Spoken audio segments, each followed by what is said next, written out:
ताबूर हुसैन राणा ने हमले से पहले भारत के कई हिस्सों का दौरा किया था। रेकी के बाद ही अमेरिकी नागरिक डेविड हेडली के साथ मिलकर मुंबई हमले की साजिश रची।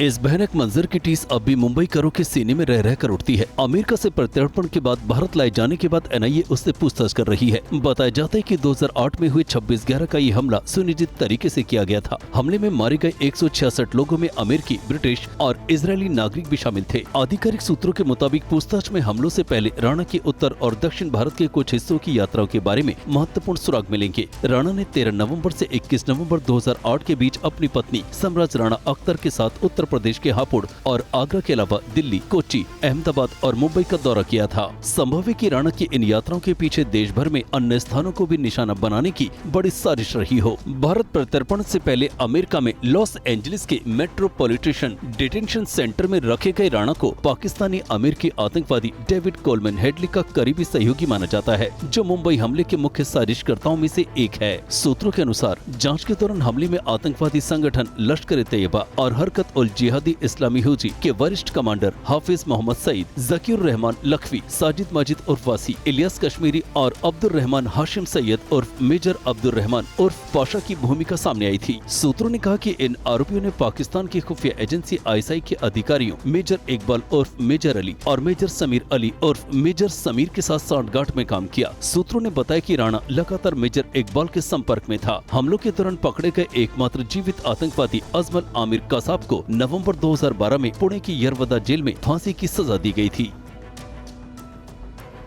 ताबूर राणा को लेकर पाकिस्तान ने अब अपने गिरेबान बचाने शुरू कर दिए हैं। इधर देश में राणा पर राजनीति भी शुरू हो गई है।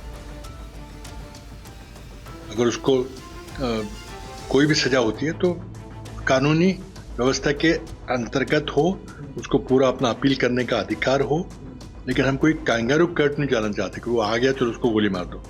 ये व्यवस्था एक सिविलाइज नेशन की ये निशानी नहीं है। हम एक सिविलाइज नेशन है, हमारा एक संविधान है, हमारे यहाँ कानून का राज्य होता है, तो कानून के आधार पर जो भी होगा होने दीजिए। फर्क इतना ही है, कांग्रेस के समय बम धमाके होते थे, मोदी सरकार में बम धमाके करने वालों को पकड़ा जाता है और उनके खिलाफ कड़ी कार्रवाई की जाती है।